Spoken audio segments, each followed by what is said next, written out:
this year, we set a template for the Tinubu government for the year, wherein we listed key areas that needed urgent reforms in the area of criminal justice. That agenda-setting work came in 3 parts with the title Criminal Justice in 2024. You can visit our social media handles as Zarephath and watch them. In that series, we singled out 6 key areas among so many others for this government to engender reforms in, or at the least start something. We also did promise to periodically assess the government on this template. And what better time to look at the journey than at the end of the year. And so in this last edition of Criminal Justice Focus in 2024, we set out to look at the performance of the government vis-a-vis that template. First, the police.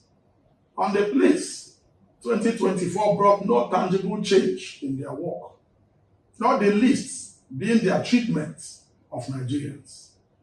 As usual, the police took Nigerians as their hunting ground.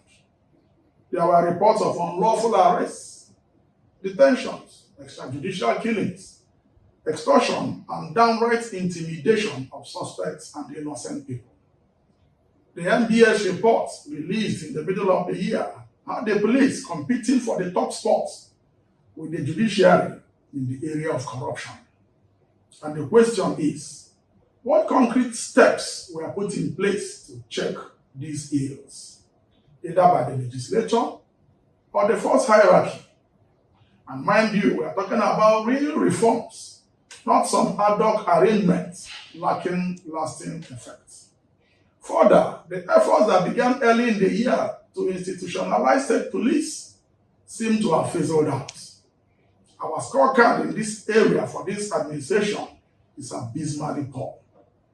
Nothing has changed about the police, and Nigeria cannot go on this way. Next is the EFCC. Nigerians were treated to circuit shows by this once dreaded agency during the year, especially in the Bobrisky and the Higher Bello issues. These events diminished the standing of the commission in the eyes of Nigerians. In 2024, the EFCC intensified their crackdown on Yahoo boys, while making minimal progress and success on the big cases. With knowledge of how this government came to power and their antecedents, not many people will expect much from the agency. They did not disappoint in 2024. Not impressive at all. And the next, the prisons or correctional centers, as they are now referred to, with the signing into law of the Constitutional Amendment Bill, moving correctional centers from the exclusive list to the concurrent list, one had expected that the federal and state governments would synergize to deal head-on with the monster of congestion in our facilities. Alas, nothing changed in 2024. Our correctional facilities are bursting at the seams. The awaiting trial population, which is around 80% of the total inmate population, proves that something is not right with the criminal justice system in Nigeria. 2024 is another missed opportunity to start something tangible. In our agenda-setting work early in the year, we also mentioned the judiciary and in this context, the criminal adjudication process in our courts. Did we witness any change? Sadly, none. Cases have continued on snail speed, and no hope is in sight for change.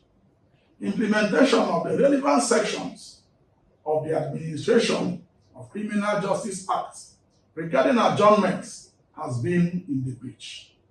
And so 2024 went down without any tangible efforts to institute change.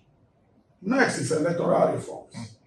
On the heels of the 2023 general elections, state governments organized elections into their local government councils, pursuant to the Supreme Court judgment on local government financial autonomy. These local elections further made a mockery of democracy and showed that nothing was learnt and nothing changed in the area of electoral fraud and related offences. Finally, we mentioned the civil service reforms. Corruption at the government level is not backing off, partly because the compromised civil service is a willing tool for it.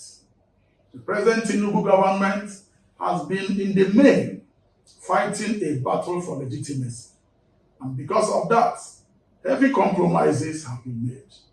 The key institutions of governance have been compromised, and governance is on autopilot. Our scorecard for the year is awfully poor. Nigerians deserve a right to a good life, and that is what government exists for. As 2024 rolls out, and we see what befalls us as a nation, we encourage everyone to fasten their seatbelts and take the bull by the horns. We need to confront government with hard facts while calling for change. Life doesn't give what you want. It gives what you demand. As we draw the curtains on 2024, we wish you a reform-filled 2025. Follow us on all our socials and Zarifa page. Like, comment, and share. My name is Ben Abraham, and this is Criminal Justice Focus. Thank you.